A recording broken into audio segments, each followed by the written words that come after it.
Assalamualaikum warahmatullahi wabarakatuh. Selamat malam para jamaah Majelis Dzikir para pendosa. Ada permasalahan yang saya pertanyakan kepada Pak Kiai terkait masalah yang berkembang saat ini.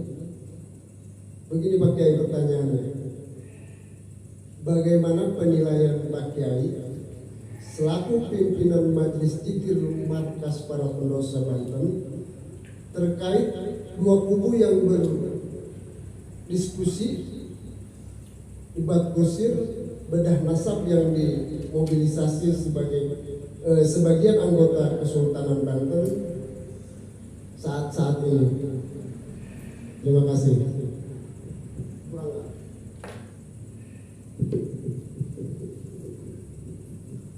Hadirin yang dimuliakan oleh Allah Subhanahu wa Ta'ala, terutama jamaah Majelis Dzikir Markas Para Pendosa, di mana beberapa hari yang lalu saya didatangi oleh beberapa kiai, sehingga pada posisi dipertanyakan persoalan debat bedah nasab yang diselenggarakan di areal Kesultanan Banten. Akhirnya saya ikut melihat YouTube atau debat tersebut karena saya tidak tahu waktunya atau tidak tahu tempatnya, tidak ada kabar lah, tidak ada kabar. Nah, ini sebetulnya saya amati beberapa menit daripada para narasumber waktu itu.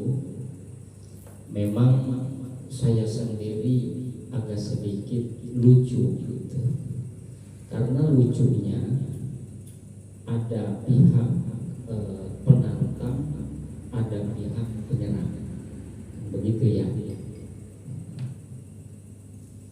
Intinya saya kaget di situ pada saat penyerang dalam diskusi perdebatan, ketika sang penantang itu tidak hadir, kemudian sang penantang ada yang mengundurkan diri dari 5, cuman hanya jadi 4. Itu sebut saja dari pihaknya Kiai Imanuddin Usman ya. Saya dengan beliau tidak bersahabat atau tidak berteman, namun hanya kenal karena satu-satu se-Kabupaten Tangerang. Kira-kira begitu Pak Amir ya. Ini yang pihak penyerang yang atas nama Buya ya, Buya, kepada tim Kiai Iman atas nama Tengku, seolah-olah meremehkan keilmuan gitu, sehingga tidak apa-apa kita debat lanjut, walaupun dari 5 mundur 1 tinggal 4. Namun sebetulnya saya jangankan 4 atau 5, 100 lebih pun saya akan lawan. Nah, itu yang membuat saya kaget. Kenapa yang membuat saya kaget? Karena dalam posisi keilmuan manusia, Allah sudah jelaskan di dalam Al-Quran, wa ma utitu minal ilmi illa qalila. Bangsa manusia ataupun jin, bahkan para malaikat sekalipun, itu diberikan ilmunya Allah oleh Allah itu hanya sedikit saja. Guru saya menggambarkan terkait penafsiran ayat itu bahwa sedikitnya ilmu yang diberikan oleh Allah kepada manusia atau bangsa jin sekaligus para malaikat itu diibaratkan ujung benang kecil kan kecil, ujung benang dicelupin ke tengah-tengah samudra lepas, lalu si benang tersebut diangkat, maka air yang ada di ujung benang itulah istilah ilmu yang sedikit yang diberikan Allah kepada manusia, bahkan kepada jin dan para malaikat. Kira-kira hanya segitu kecilnya, sedikitnya, besar tidak itu kalau dibagikan? Sangat kecil sekali. Makanya di sini tidak boleh meremehkan orang lain, tidak boleh bersombong terkait ilmu. Nah, ayat itu sebetulnya menanggulangi atau menyikapi keangkuhan, kesombongan terhadap orang Yahudi di masa dulu. Jadi orang Yahudi tidak mau belajar Al-Quran dan tidak mau belajar kepada Rasulullah karena menganggap mereka sudah cukup ilmu yang dipelajari dari kitab suci Taurat. Ilmu apapun terkumpul di kitab suci Taurat, sehingga mereka tidak butuh belajar Al-Quran dan tidak butuh belajar kepada Rasulullah. Nah, akhirnya dari keangkuhan orang Yahudi yang merasa dirinya paling tinggi ilmu, paling besar pengetahuan, maka Allah turunkan ayat wa ma utitum minal ilmi illa qalila. Allah berikan ilmu, anugerahkan ilmu ke seluruh makhluknya itu hanya sedikit saja. Makanya jangan pernah kita merasa pintar dari orang lain atau merasa mempunyai ilmu lebih besar daripada orang lain. Saya punya cerita. Jadi dulu saya cerita di usia menjelang dewasa, saya tinggal di Cibaliwang, tepatnya di Cigeris.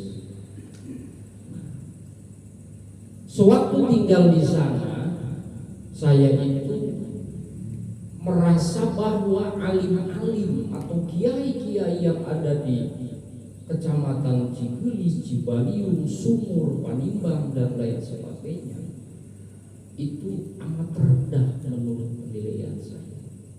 Sangat kecil sekali ilmu mereka. Kenapa saya bisa berpandangan seperti itu terhadap alim-alim di sana waktu itu?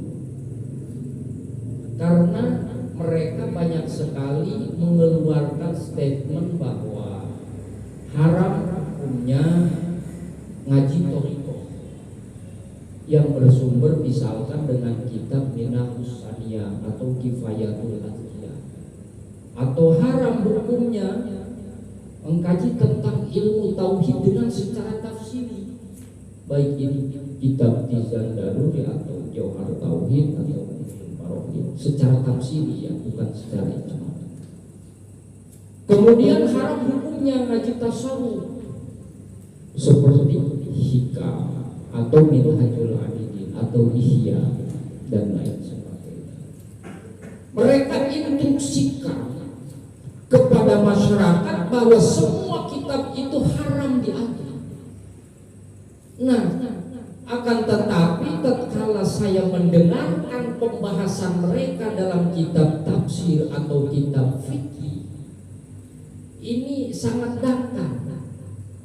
Karena mereka membahas kitab-kitab tersebut secara tekstual, tidak secara kontekstual atau tidak berwawasan, sehingga tidak bersambung dengan sejarah.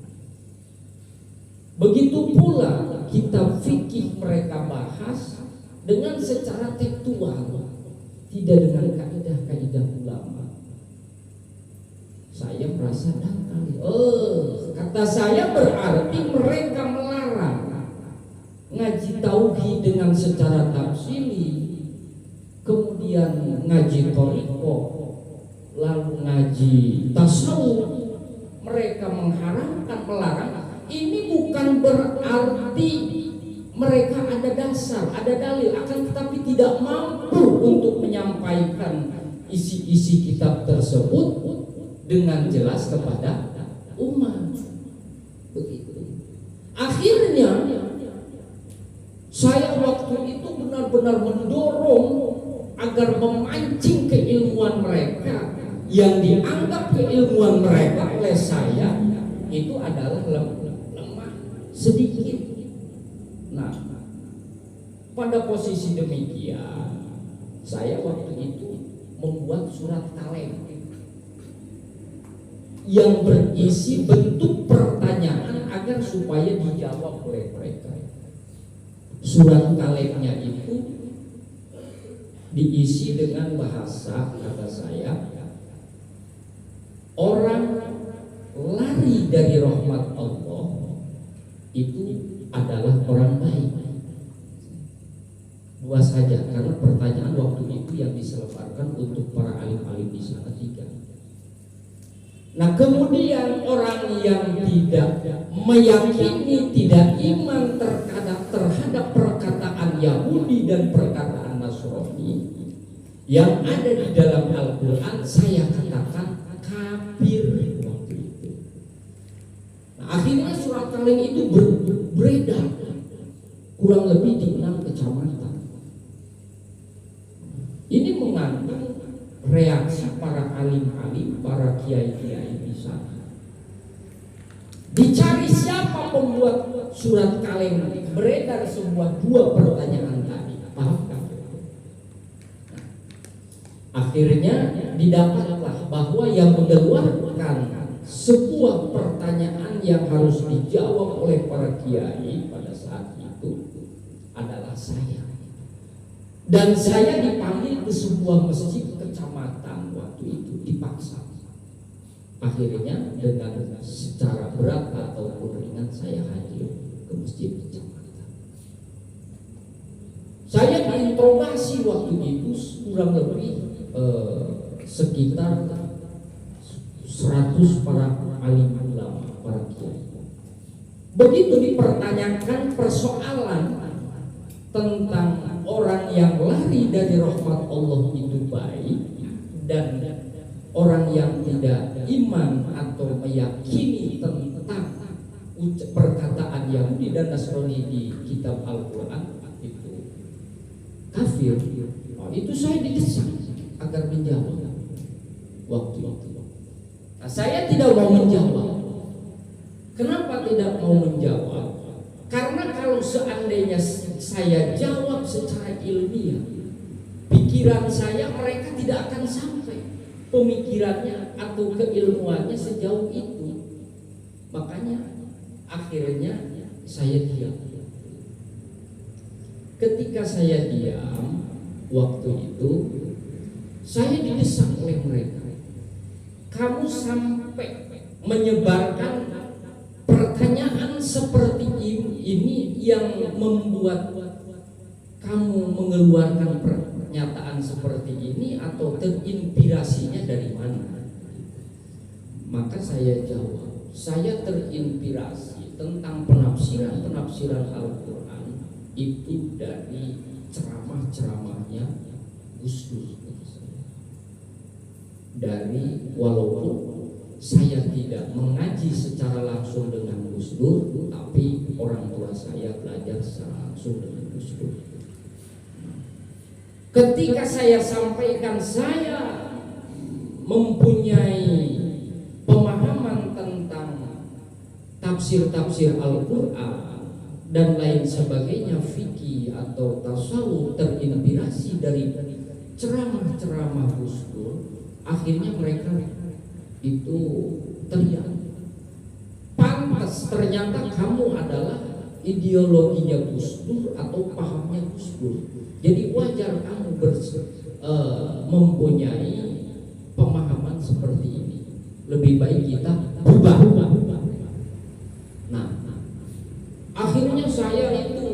ketika mereka membubarkan diri dan seolah-olah tidak mau mendengar apapun perkataan saya, maka waktu itu saya silaturahmi kepada salah satu guru saya. Silaturahmi, begitu salaman, saya langsung diberikan sebuah ayat dari Al-Quran dengan kalimat ud'uni istajib lakum. Nah, saya kaget, kok ini kalimat istajib yang harus dibaca astajib tapi dibaca istajib. Kok guru saya ini kebelinger, kata saya. Yang harus dibaca astajib tapi dibaca istajib. Padahal Al-Quran ini ada harokat. Saya bingung. Sampai 3 hari saya melamun. Kenapa guru saya ini memberikan ayat Al-Quran kok kebelinger, gitu kan? Akhirnya setelah saya melamun dapat 3 hari silaturahmi lagi ke guru. Assalamualaikum, sahabat. Mohon maaf, saya ingin diijazahi sholawat. Kata saya, ya sudah, kalau kamu ingin ditalqin atau ijazah sholawat, baca saja sholawat Jibril gitu. Ayo baca. Maka saya jawab, kata saya, sallallahu ala Muhammad. Wah, guru langsung nyambut. Kata guru saya, kamu menyepelekan keilmuan para kiai-kiai, para ulama-ulama, sementara melafazkan sallallahu ala Muhammad pun salah. Bukan solo, tapi sholat. Kalau Solo itu sebuah daerah namanya Solo. Kalau sholat itu artinya rahmat. Nah, dari situ saya langsung pulang dan merasa diri saya adalah paling bodoh daripada orang bodoh. Sehingga sampai saat ini pun saya beranggapan santri saya aja yang ngaji sama saya, yang diajari oleh saya itu jauh ilmunya lebih pintar, pemahamannya lebih tingkat tinggi daripada saya sendiri. Dari sini malu. Nah ini pun sama. Ada Buya Banten menyalahkan terkait dalil-dalil yang dikeluarkan oleh pihak lawan. Si Buya ini baca wasallallahu ala Sayyidina Muhammad, bukan wasallallahu. Kira-kira sama nggak dengan saya tadi? Saya ditegur oleh guru, kamu menyalahkan kiai, merendahkan pengetahuan ulama, sementara kamu baca sholat pun solo. Di mana kamu pinter ngajinya? Di mana kamu hebat ilmunya? Begitu maksudnya. Nah ini sebuah peristiwa besar yang menimpa Banten yang disebut Buya. Dia mengatakan wasallallahu ala sayyidina, itu dan daerah Solo berarti bagi gusti kita Kanjeng Nabi Muhammad. Harusnya wasallallahu ala sayyidina Muhammad. Nah kemudian saya perhatikan di samping selain daripada itu ada buku catatan yang dilafadzkan, ditulis, disusun oleh Kiai Iman dalam 2 buku. Semuanya ia jelaskan ke depan para alimil ulama, para kiai, dengan ilmu nahwu, ilmu balaghah, ilmu bayan. Ki Iman tersebut membuat sebuah susunan berbahasa Arab. Dia salah-salahkan dari ilmu nahwu, itu sebetulnya jebakan. Gitu. Jadi memberikan kesan memang membahagiakan karena pihak di dalamnya adalah jebakan untuk membuat pihak lawan ini bahagia, si padahal isinya untuk mempertontonkan kelemahan, kebodohan pihak lawan. Jadi kalau istilah ulama badai namanya itu badai tahakkuk yang dicontohkan di dalam ayat fabasyirhum bi'adzabin alim. Berilah kabar berita gembira orang-orang yang ahli dosa, ahli maasi dengan siksaan yang pedih. Begitu. Maksudnya suatu yang menggembirakan padahal di dalamnya itu adalah sebuah kenistaan atau sebuah penderitaan. Maka menurut istilah itu namanya iltifat anil ghaibah. Nah, seorang buya dari Banten ini dia menjelaskan ilmu nahu, ilmu bayan, ilmu balaghah di tengah-tengah forum kumpulnya para alim ulama. Kira-kira pantas apa tidak? Tidak. Karena ilmu nahu itu bukan konsumsi untuk para alim ulama, tapi konsumsi atau pendidikan untuk para santri. Masa forum yang dihadiri oleh alim ulama, oleh para kiai, mereka disuguhkan kitab Alfiyah, kemudian disuguhkan kitab Jahar Maknu, Samsiyah atau Sulam Munawwaroh nanti, Balaghah, Bayan, Ma'ani, itu tidak relevan. Karena ulama sudah bukan masa mendalami atau belajar tentang ilmu itu, sudah lewat. Nah, Kiai Imad ini membuat sebuah lafaz yang disalah-salahkan. Masa seorang kiai istilahnya tidak bisa menyusun kata-kata sesuai ilmu nahu, sesuai balaghah, kan lucu. Cucu santrinya aja hebat baca kitabnya, cucunya nih, cucu santrinya bisa, apalagi guru daripada santrinya.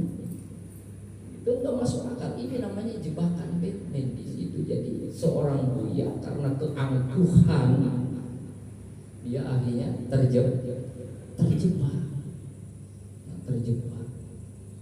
Itu jadi tidak boleh. Ada misalkan meremehkan terhadap keilmuan orang lain. Ketika kita meremehkan keilmuan orang lain, maka kita harus bersiap-siap dipertontonkan kebodohan kita. Begitu. Nah, kemudian ada dalil di hadis oleh sang Kiai Imad tersebut selaku penantangnya yang disalahkan satu huruf. Nah, saya lupa itu dalilnya yang mana karena saya hanya melihat sepintas. Sebetulnya itu pun sama, disengaja, bahwa dalil yang diganti satu huruf itu untuk menjebak juga. Dan benar sang buya, pihak penyerang itu terjebak ketika melihat tulisan Ki Imad ada satu huruf dalam dalil, dalam hadis, dirubah langsung mengeluarkan dalil man kadzdzaba alayya falyatabawwa maq'adahu minan. Sang buya, barang siapa yang berbohong mengatasnamakan Rasul, maka dia siap-siap jadi ahli neraka atau penduduk. Nah, ini harus diartikan.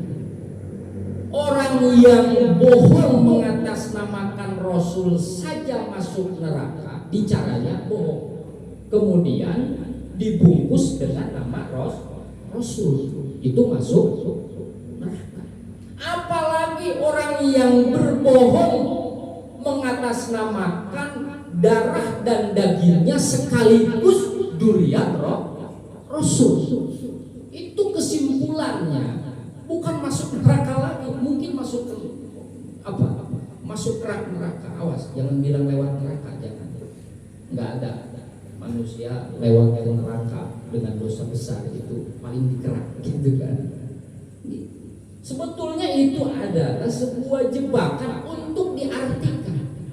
Dan seandainya Kiai Imad merubah satu kalimat apa itu kan dengan disengaja pun, itu jatuhnya hukumnya fasik. Jadi untuk menghilangkan fasik seperti ijma ulama ketika mau menikah, misalkan walinya fasik, pengantinnya fasik, maka bersama-sama membaca istighfar 3 kali. Nah, ini jebakan-jebakan gitu. Ya, paham? Ini adalah sebuah jebakan. Jadi artinya yang berbohong dibungkus nama Rasulullah pun itu masuk neraka, apalagi orang oknum yang jiwa raganya, darah dagingnya adalah zuriat keturunan Kanjeng Rasul. Makanya kutipan-kutipan yang disusun oleh Kiai Imad dalam buku jelas itu adalah sebuah jebakan semua, sebuah jebakan. Sehingga kalau kurang-kurang menganalisa ataupun sembrono gegabah, itu akan terjebak. Dan yang muncul apa dari jebakan itu? Dan yang muncul adalah kebodohan bagi seseorang yang mengkritik kesalahan-kesalahan dalam susunan buku tersebut. Nah, begitu. Saya pun dulu sangat menjebak waktu gelo-gelonya. Nah, contoh ya, orang yang lari dari rahmat Allah, kira-kira baik apa tidak? Baik. Orang yang lari dari rahmat Allah itu seperti orang yang lari takut terkena air hujan. Air hujan itu apa? Rahmat Allah. Ketika orang yang lari dari air hujan, maka orang tersebut bagus, takut kebasahan. Ini pahamnya dangkal juga itu. Yang tidak boleh itu bukan lari dari rahmat Allah. Yang tidak boleh itu adalah berputus asa dari rahmat. Putus asa sama lari beda kan? Beda. Sehingga Allah mengatakan wala tayasu mir rauhillah.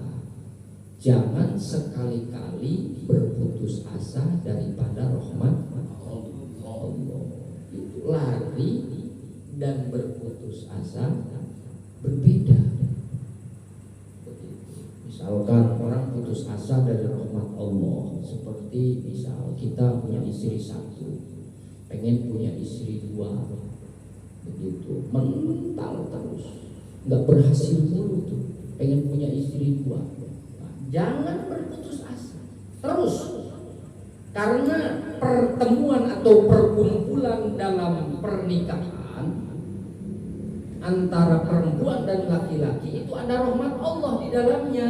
Jadi wadon itu adalah rahmat Allah. Makanya jangan pernah putus asa dengan rahmat Allah. Mengijil waduh, wa ja'ala bainakum mawaddatan wa rahmah, di antara kalian yang menikah menyatu antara laki-laki dan perempuan, di situ ada mawaddah, cinta dan rahmah. Makanya kalau kita tidak punya wadon, itu susah untuk turun rahmah. Nikah gitu. Lebih banyak istrinya, maka lebih banyak rahmatnya. Tapi hati-hati dalam menikah itu, kita harus rukun nikahnya dijalankan. Ada ini seorang kiai sok-sokan ketika mendesak katanya boleh menikah tanpa saksi, tanpa wali. Itu mah bukan kiai atau bukan buya, itu mah namanya ikan bandeng. Apa ikan bandeng? Gendang. Kalau istilah Rocky Gerung namanya apa? Hah? Dungu. Jadi begitu.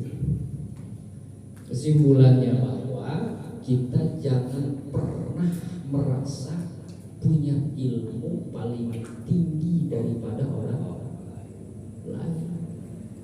Ketika kita mempunyai rasa punya ilmu lebih tinggi dari orang lain, berarti kita bersiap-siap mempertontonkan kebodohan kita di hadapan umum yang selama ini Allah tutupi kebodohan kita.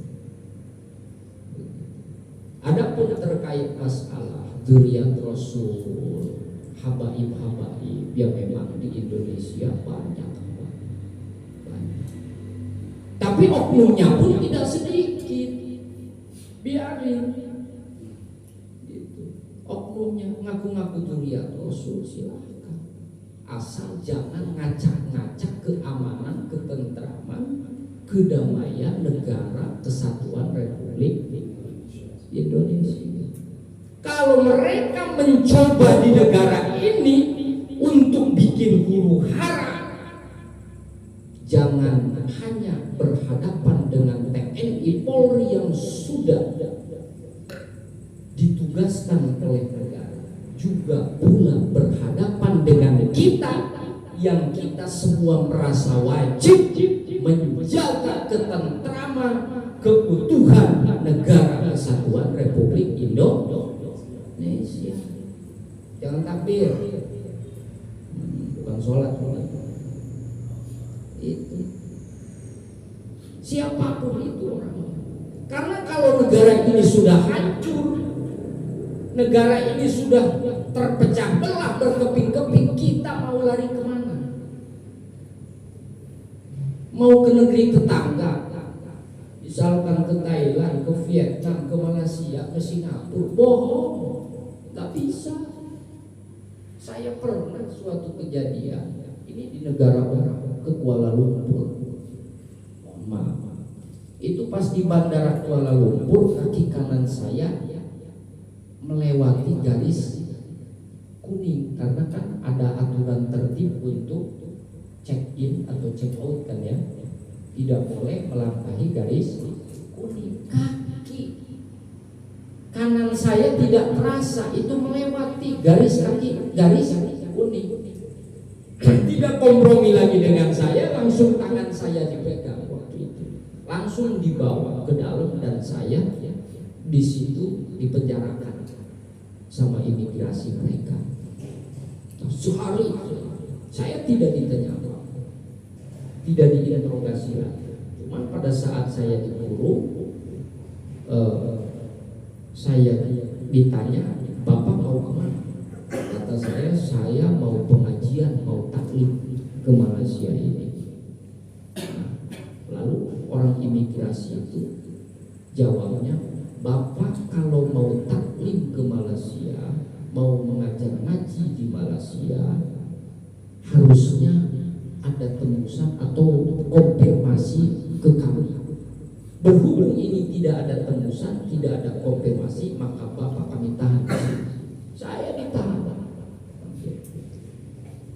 Pada saat saya ditahan waktu itu, saya telepon sama teman di Jakarta. Kata saya, "Bisa enggak sekarang ke bandara Kuala Lumpur, saya ditahan di sini, bawa uang banyak." Akhirnya dari Jakarta teman saya terbang ke Kuala Lumpur. Pas sampai Kuala Lumpur, ketemu pegawai imigrasi, dia ngomong teman saya, "Bapak-bapak, kami datang ke Malaysia itu bukan mau kerja atau nyari duit usaha di negeri Bapak. Akan tetapi kami datang ke sini mau jalan-jalan dan mau menghabiskan uang yang kami bawa. Nih uang." Dibuka tuh uangnya, benar banyak. Waduh, siap Pak, terima kasih Pak atas kunjungannya wisata ke Malaysia. Silahkan Pak. Wah, itu tidak terima sesusah itu.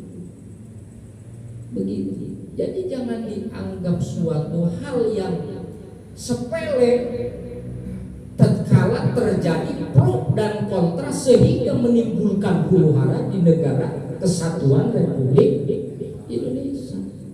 Makanya baik keturunan atau penduduk pribumi 70 keturunan ke atas atau 7 turunan ke atas atau hanya neneknya baru menjadi warga negara Indonesia, semua harus satu suara untuk menjaga keutuhan negara kesatuan Republik Indonesia. Kayak saya mungkin Pak Ide, saya asli lah orang Indonesia, mungkin turunan saya di Indonesia 70 turunan ke atas karena kita orang hutan asal daerah Banten, ujungnya lagi ujung Banten, daerah ujung Kulon begitu. Kau sendiri penduduk ujung Kulon kan terdahulu yang disebut wilayah Sanyang Sirah, sehingga ada yang mengatakan penduduk penduduk daerah ujung Kulon itu terdiri dari 2000 tahun sebelum Masehi. Itu ada yang mengatakan seperti itu. Nah, jadi mungkin itu saja yang saya simpulkan dalam sesi penelitian saya terkait masalah upas atau bedah nasab dari zuriat Pahlawi ya. Mungkin itu saja yang saya sampaikan. Assalamualaikum warahmatullahi wabarakatuh. Terima kasih Pak Kiai atas semua penjelasannya. Dan mudah-mudahan kita paham semua ya. Demikian untuk acara diskusi. Terima kasih. Assalamualaikum warahmatullahi wabarakatuh.